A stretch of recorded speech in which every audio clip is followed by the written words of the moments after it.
के लिए ये बैठक नहीं है।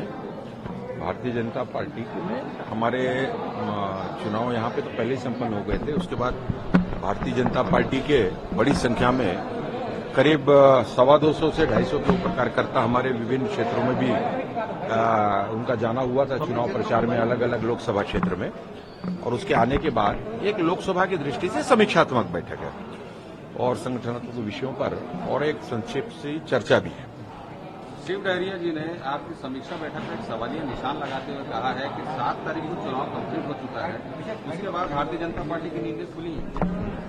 अब वो शिव डहरिया जी अपने संगठन के बारे में बात करें तो ज्यादा अच्छा है। भारतीय जनता पार्टी के मैंने पहले भी कहा कि हमारे सभी वरिष्ठ नेता, मुझ सहित सभी वरिष्ठ नेता जो हमारे मुख्यमंत्री जी सहित सभी, और लगातार विभिन्न प्रदेशों में और चरणबद्ध तरीके से जो चुनाव संपन्न होने वाले थे उसमें सब व्यस्त थे। और उसके बाद हम अपने संगठन की बैठक बैठाकर अगर हम किसी विषय को ला रहे हैं तो मुझे नहीं लगता है कि किसी को भी कुछ बैठक के विषय में या संगठन के विषय में कुछ कहना है। उनको अपने संगठन की चिंता करनी चाहिए। आज शिव डहरिया ने ये भी कहा है, अभी जो मंत्रियों की जो ट्रेनिंग हो रही है उस पर उन्होंने ये भी कहा है कि ये भ्रष्टाचार किस तरह से किया जाए, पैसा किस तरह से कमाया जाए, इसको लेकर ये ट्रेनिंग ले रहे हैं। तो इनके मन में जो आता है वो कहते हैं। एक्चुअली में ये निराशा है, हताशा है। और जिस तरीके से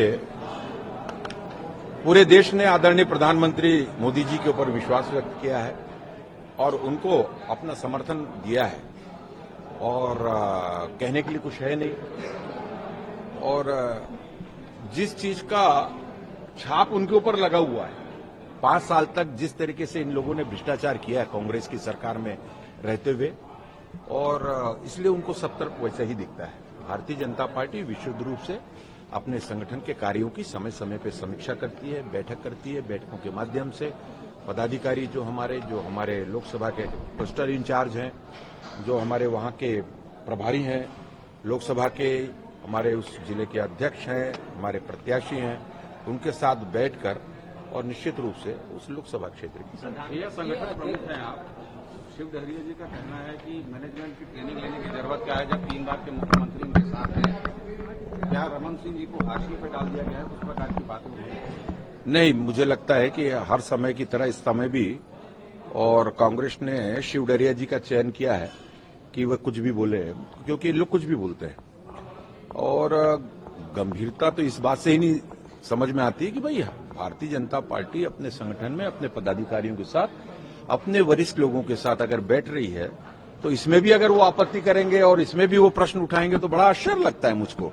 इसका मतलब कांग्रेस में संगठनात्मक बैठकें होती है या नहीं होती है मुझे नहीं मालूम। सवाल तो प्रधानमंत्री जो अभी दिन हुए हैं जो बिहार में, उसके ऊपर भी खड़ा कर रहा है, इसको कैसे देखते हैं? कांग्रेस ने तो सभी पर प्रश्न लगाया है, न तो किसी संवैधानिक संस्था को वो मानते हैं, न किसी विषय पर उनका, हमेशा वे जिसको पूरा देश पसंद करता है उस पर सवालिया निशान उठाते हैं।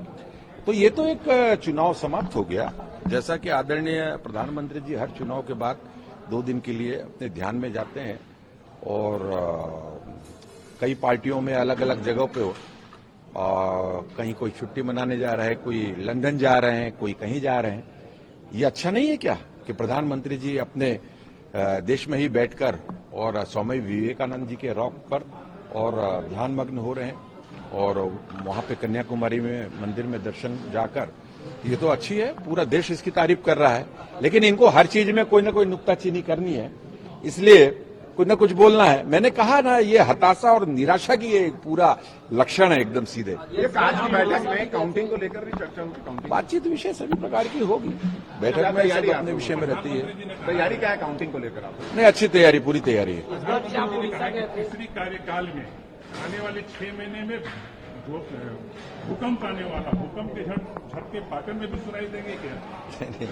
उनका सीधी सी बात है, प्रधानमंत्री जी का सीधा सा रहता है कि उनकी कार्य योजना, कार्यप्रणाली देश के विकास को लेकर उन सभी निर्णयों पर रहती है जिससे देश को विकास की ओर आगे बढ़े।